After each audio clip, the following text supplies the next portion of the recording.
Okay, so we've got the two winners here. Ryan and Jared just getting back from seeing Judy Moody and the Not Bummer Summer. So I guess first things first, better or worse than you thought it would be going in? Go ahead. Oh, it was just as bad as I thought. I mean, oh my God, it. Before we went and saw it, Brad showed me a trailer that I hadn't seen before, and I was just like, "You got to be kidding me!" And seriously, going into it, getting started from beginning to end, I at one point even went. I'm glad you didn't really do that, otherwise we wouldn't have a review. That would have gotten all over my popcorn. Gray matter. Right, come on, dude. This isn't cherry? I should have gotten the large, because then I could have gotten this refilled. But so, now I'm stuck with it. I just have to pick her. Anyway, no. Honestly, my take was that, I mean, I don't know. I knew I wasn't going to like it. But, like, I mean, it was a kid's movie. You know, it was a kid's movie, and honestly, I've seen bad movies. Yeah, me too. It actually wasn't a bad movie. Like, I mean, it was meant for like a 6 to 10-year-old audience. But in terms of, like, say,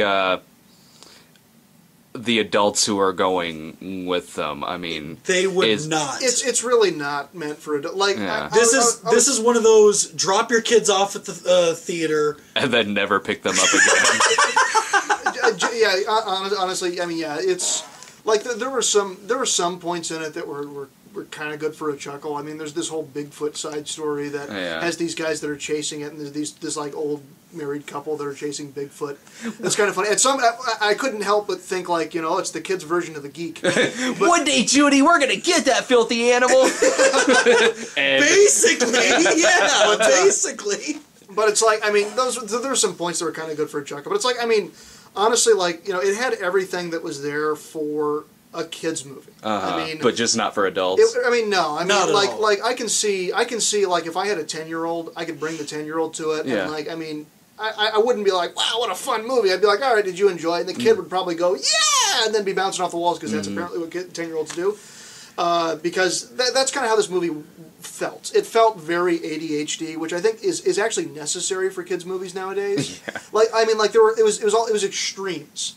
There's extreme high-angle shots looking down. There's extreme low-angle shots, extreme colors, extreme movement, like a lot more moving, zooming in and out. Everything was so overdone. But I think that's necessary for a 10-year-old. I mean, they got to keep their attention. So, I mean, for well, the one thing that you're hitting on is kind of why I don't like a lot of kids' movies nowadays, is because a lot of them are just for kids. When you look at the kids' movies that we had back then, and even well before that, you know, we still enjoy to this day, but aside from that, it seemed like the adults who went with us also enjoyed it. Take it movies like The Sandlot, The Goonies. Well, and those movies are still around to this day. You know, movies. I'm not saying they're not. Movies like Kung Fu Panda and Toy Story. I'm not saying they're not, but I'm just saying that there are a lot nowadays that only third graders will enjoy. Is we're remembering the gems like The Sandlot and The Goonies. There were a lot of movies, and I can't cite any by name because they were all awful, that were just like, they were kids' movies that we watched as kids and we never remembered ever again. Oh no, I still remember Porky's.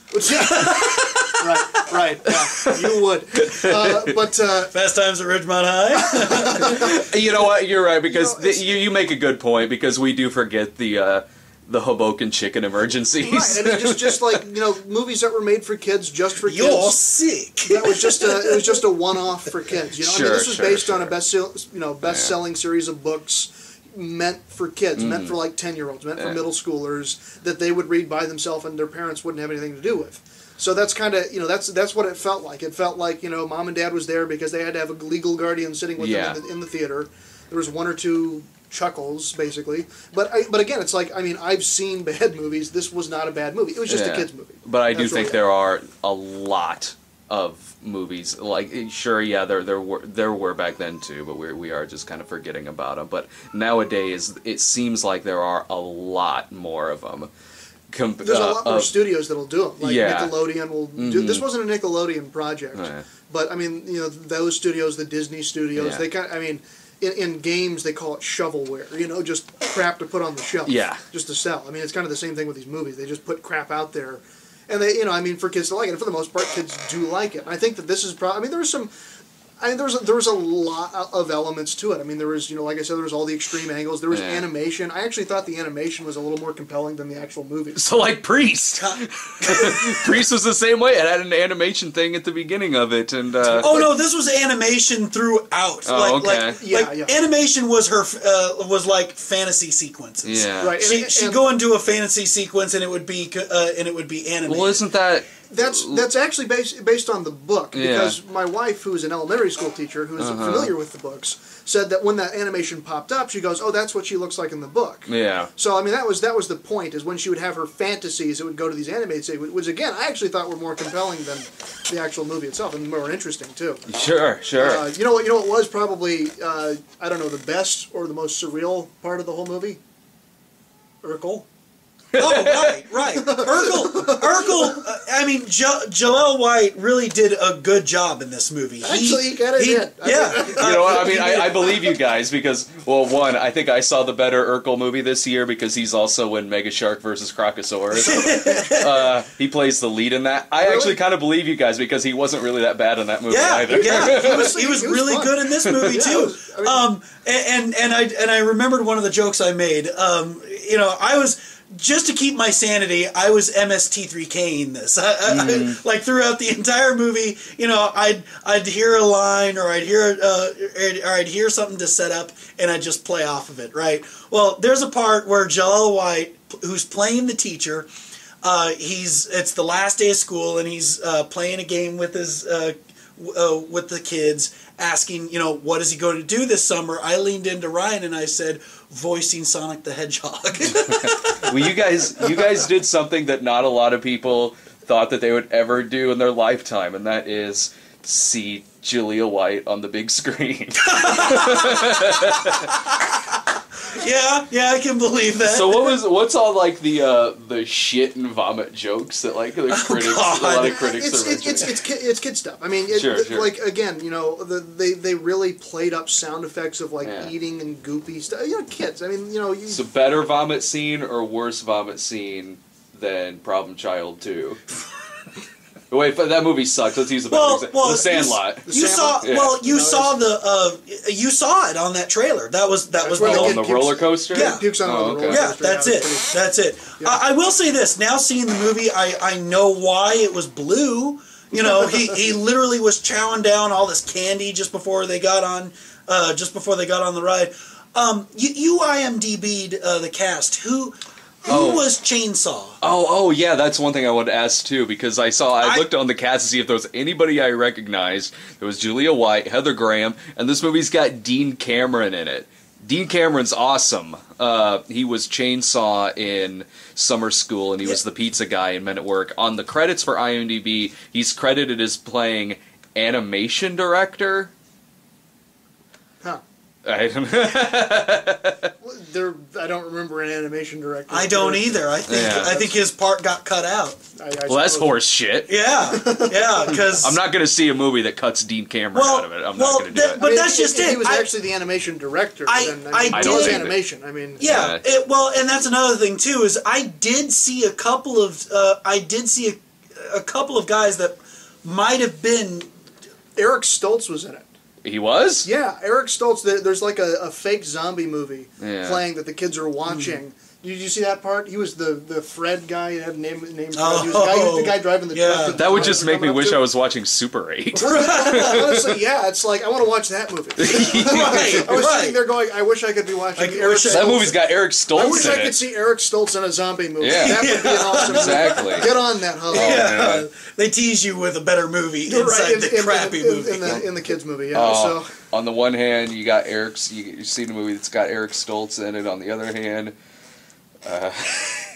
my 3-year-old will like it better than I do. Honestly, yeah. I mean, it's meant for kids. That's who it's meant for. The thing is that You're right. I mean, you can make a movie that's good for both adults and kids. That wasn't their intention here. Their intention was to make a movie just for kids. Well, even in the past, they've made a lot of movies that were specifically for kids, but adults still got a kick out of it. Right, yeah. You know? And that's what I was going to argue while you guys were talking about that, was the fact that, there are movies out there that both parents and children can go see and enjoy. Mm-hmm. Granted, it's because those directors are like, all right, we're gonna make a kids movie, but we're gonna throw the parents a few jokes here and there just to keep their interest, just so that they're entertained, so that they're not sitting there looking at their watch or their phone thinking, when is this over? You know, there were a couple movies. I mean, I think they were targeted for a little bit older kids, but like Bridget to Terabithia and even City of Ember. I watched both of those. Again, my wife's an elementary school teacher, so she had these books in her classroom, so she wanted to see the movies. And honestly, those movies I actually kind of enjoyed. Yeah. I mean, not like, oh my god, I have to see them again, but like, I sat through them and I was like, I enjoyed the experience. They were charming. They were interesting. Yeah. This was. I mean, again, it wasn't a bad movie when you think about it for kids. It was an appropriate movie for a 10-year-old. Would I see it again? No. Would I see it again if I had a 10-year-old with me? Maybe. I don't know. I don't think I'd bring a DS. I don't think my 11-year-old would have enjoyed this movie. He 6 to 10. 11. He's too old. Ooh. Let's see. How was Heather Graham? Heather Graham was pretty cool. I mean, she Get used to seeing Heather Graham play someone named Opal. I mean, she was fun. She was she was the Dharma from Dharma and Greg. Yeah, I think that they advertised it being more about her being in it. She wasn't in it nearly as much as they kind of seemed like they advertised. Oh, really? Being. She's all over the trailer. Oh yeah. I mean, because she's kind of the biggest star. Yeah, the trailers make it look sort of like, oh shit, it's Uncle Buck, but with Heather Graham. Right, it does. But really, I mean, she's a character in it, and like all the scenes you see, actually, most of the scenes from the trailer are in a montage. Yeah. Like literally, they took the montage and made that the trailer. That's a good question. The montage. The montage was just random. You know, right. So I mean, the majority of the story follows the girl and her little brother. All right. Well, actually, yeah. Let's go ahead and tell everybody what they missed. This whole story is about they get off for the summer, and she doesn't want to have a boring summer, so she develops this system called thrill points. All right, and I developed that same system with my old prostitute friend. Cost less.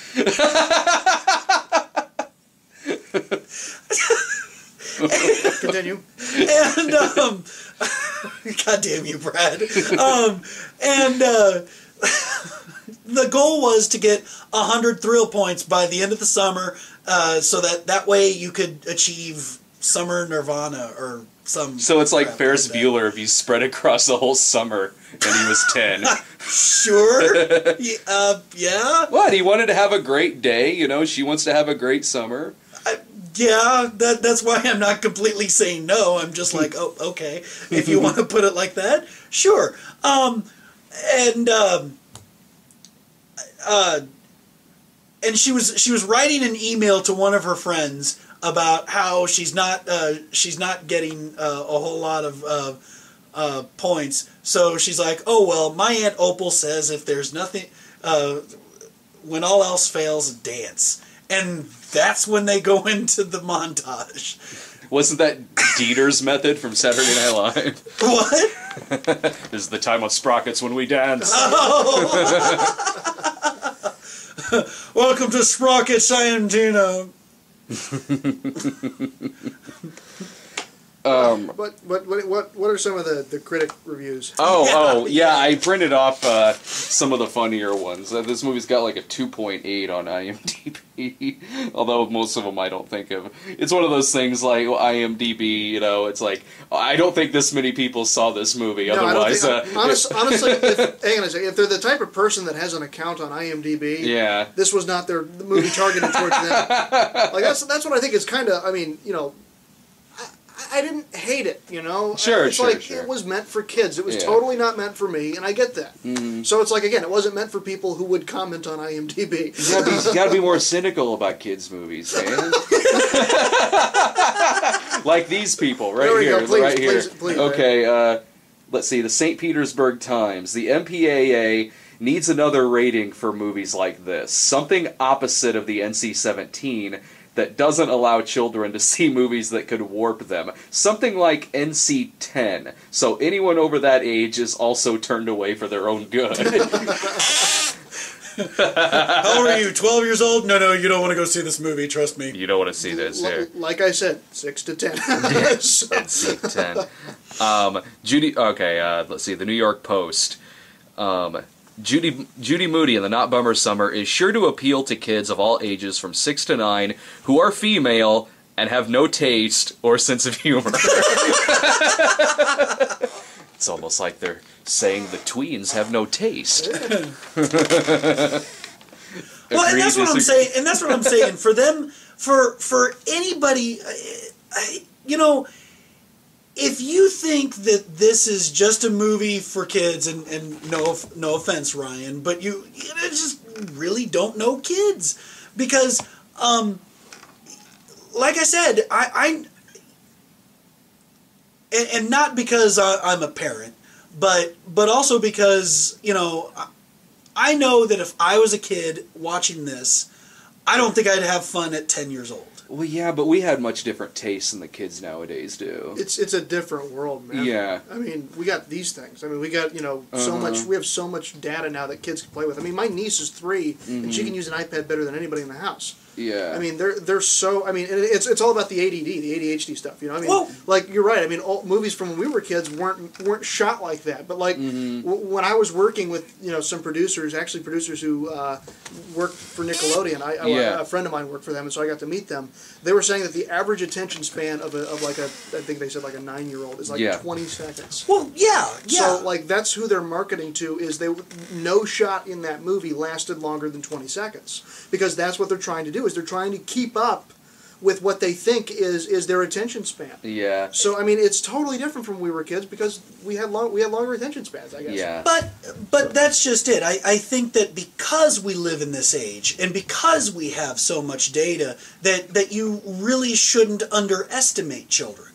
Children nowadays are smarter because of all the data that they are exposed to, and they're also exposed to a lot more stupid shit too because of that. I agree because they don't, and also because they haven't really developed tastes. They can't filter the crap. I think that might be part of that same argument. You know, they see two things and they don't know. They haven't had the experience to know this one sucks and this one's actually pretty good.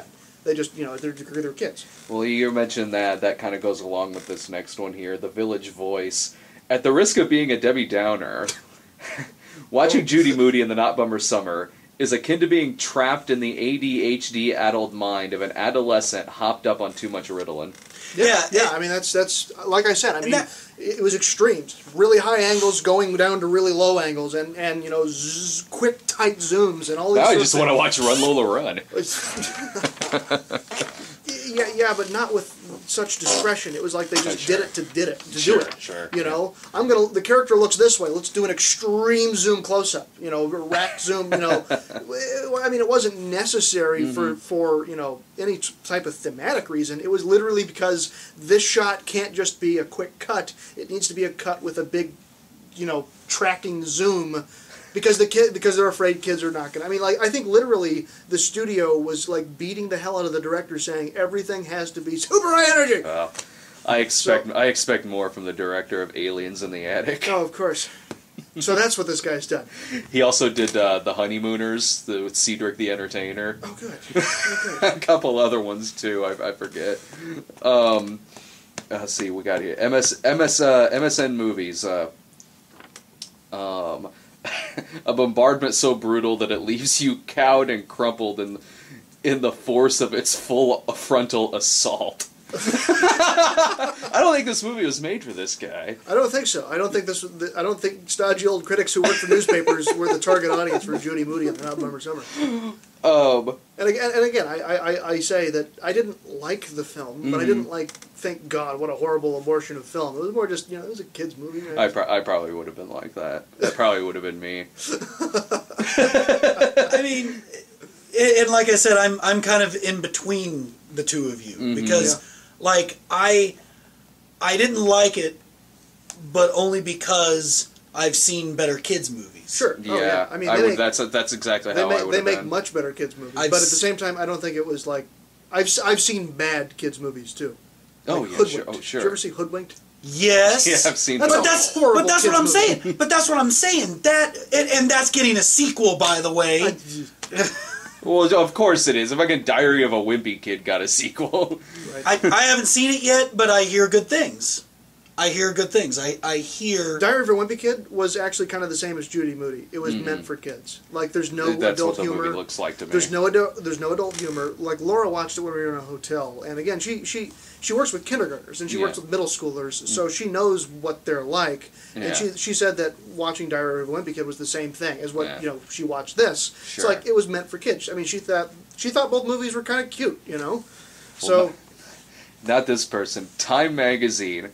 Shrill and charmless. I didn't believe a word of it. I wanted to spank it and banish it to its room.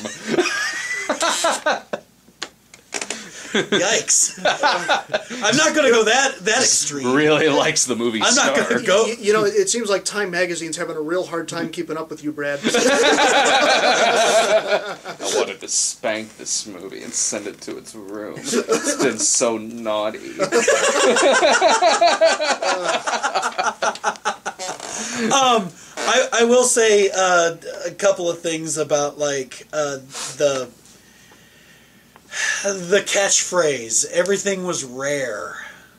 Everything was rare. Just like the audience for this movie. It was rare, yeah. What was the mint? Mint from Super 8. Super 8, everything was mint. Well, every time I see a clip of this movie on TV, the main character just reminds me of like a 9-year-old Juno. Using I mean, crap, a funkadelic, man. It's very similar to other children's book characters, kind of even like an Eloise, the precocious little girl type of thing. Yeah, it's the same kind of archetype for the lead. I assume this movie's not about teenage pregnancy. It's the prequel to Juno. The prequel, there you go. Okay, there's one more here, and this one was my favorite. Dustin Putman. As colorful as Skittles' vomit, and about as empty as the sick person's stomach after said candies have been thrown up. You're putting that on your Twitter right now, aren't you? I am tweeting.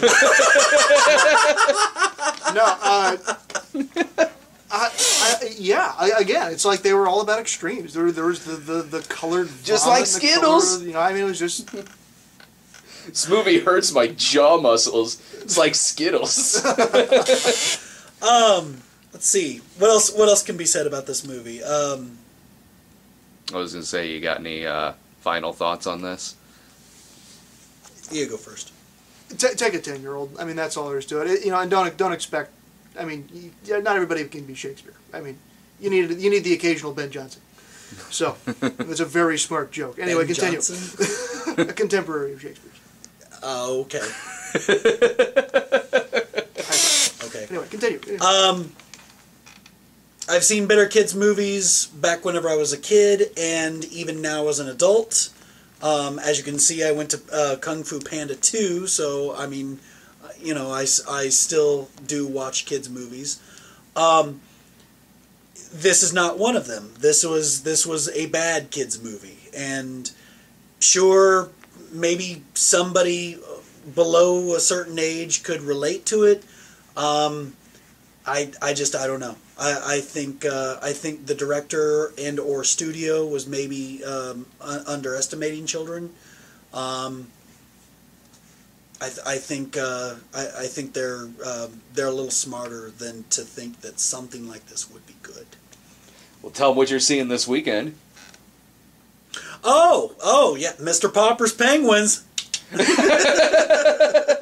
I told him before the thing. I was like, see, you gotta go see Judy Moody. Because, I mean, if you're hating it as much as you're talking about before the movie, you go see Judy Moody and you hate it that much, it's okay, because Mr. Popper's Penguins will be really good then.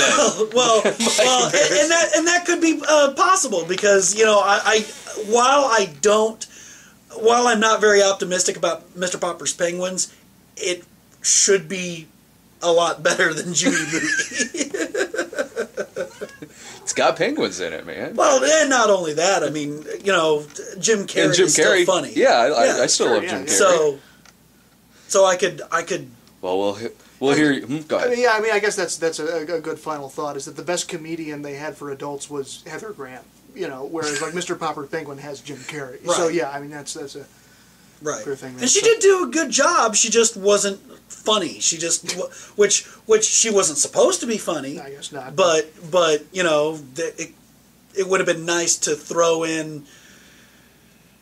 God, who's a really funny female comedian? If you say Kristen Wiig, I'm gonna punch you. No. Samantha Bee.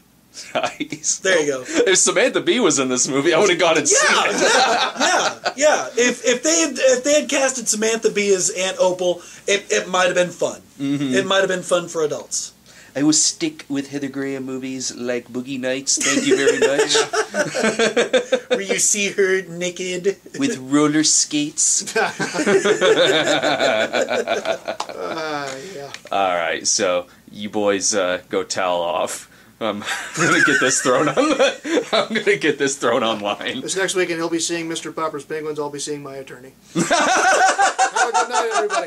That's all.